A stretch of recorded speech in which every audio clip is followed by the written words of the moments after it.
ওয়ালাইকুম তো আপু, ওয়ালাইকুম আসসালাম। কেমন আছেন? আলহামদুলিল্লাহ।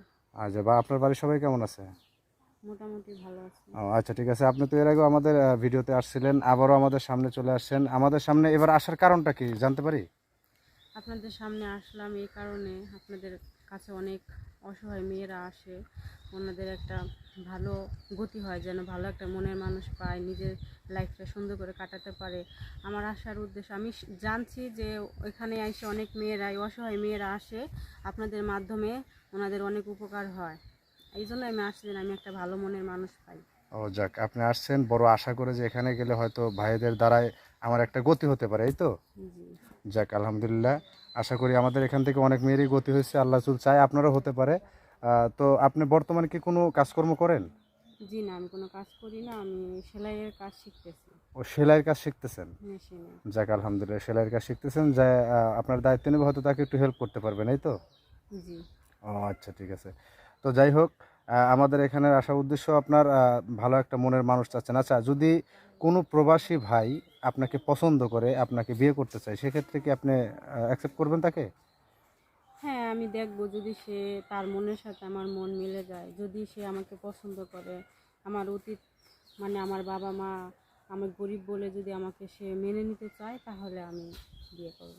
আচ্ছা, এমনও তো হতে পারে যে প্রবাসী আপনাকে পছন্দ করছে, তার ঘরে বউ আছে, হয়তো একটা দুইটা বাচ্চা আছে, তারপর আপনি অসহায় দেখে তাকে আপনাকে সহযোগিতা করার জন্য, আপনাকে ভালো রাখার জন্য হয়তো দ্বিতীয় বউ হিসেবে গ্রহণ করার জন্য চায়, সেক্ষেত্রে আপনি কি বলবেন?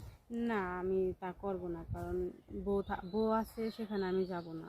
যার বউ নাই, কিংবা বউ মারা গেছে, বা কিংবা বউ খুবই অসুস্থ, সেক্ষেত্রে যাওয়া যায়। ও আচ্ছা, আপনার কথা হলো যে যদি তার বউ অসুস্থ থাকে তাহলে আপনি রাজি আছেন দ্বিতীয় বউ হওয়ার জন্য। আচ্ছা, ঠিক আছে। এখন কোনো প্রবাসী ভাই যদি আপনাকে বিয়ে করে আপনার বাড়িতেই রাখতে চায়, কিংবা আপনাকে অন্য কোথাও মানে যে রুম ভাড়া করে বাসা ভাড়া করে রাখতে চায়, সেক্ষেত্রে কি আপনি তাকে বিয়ে করতে রাজি আছেন?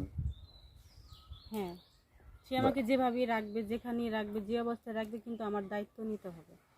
ও আচ্ছা। আচ্ছা, এমনও আমাদের প্রবাসী ভাই আছে যারা বাংলাদেশ থেকে বিদেশ যায়, ওখানে সেটেল হয়ে গেছে। এখন এরকম যদি কোনো ভাই আপনাকে বিয়ে করে তার প্রবাসে নিয়ে একবারে সেটেল করে দিতে চায়, সেক্ষেত্রে আপনি কি বলবেন? নাকি আপনি বাংলাদেশের মায়া ছাড়তে পারবেন? তাহলে তো আরো ভালো হয়। যদি বাহিরে নিয়ে যায়, স্বামীর সাথে থাকবো, স্বামী অবিশ্বাস করবে না। এখন তো অনেক প্রবাসী ভাইয়েরা আছে, বউ অবিশ্বাস করে। স্বামীর কাছে থাকলে তো আমি আরো ভালো সেফ থাকবো, আমার কোনো টেনশনই থাকবে না। কারণ অনেক অনেক প্রবাসী ভাইরা আছে যে বলে, আমি যাকে বিয়ে করব তাকে আমি আমার কাছে নিয়ে আসবো, আমি প্রবাসে নিয়ে চলে আসবো, আমি আমার কাছে রাখবো। তো সেরকম পাইলে তো আপনি যাইতে রাজি আছেন, তাই না? হ্যাঁ, হ্যাঁ। আচ্ছা, ঠিক আছে। দর্শক বন্ধুরা, আপনারা তো এই আপুটার কথা শুনলেন।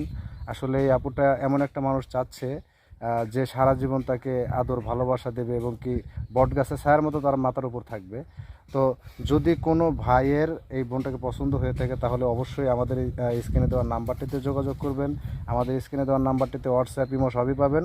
দয়া করে কেউ ভিডিও কল দেবেন না, ভিডিও কল দিলে ব্লক মারতে বাধ্য হবো। সবসময় অডিও কলে কথা বলার চেষ্টা করবেন। তবে আপু, আমরা দোয়া করি এবং মন থেকে দোয়া করি আল্লাহ যেন আপনার মনের আশা পূরণ করে, ভালো একটা যেন স্বামী আপনি পান। তার জন্য আমরা আপনার চেষ্টা করব। সবাই ভালো থাকবেন, সুস্থ থাকবেন।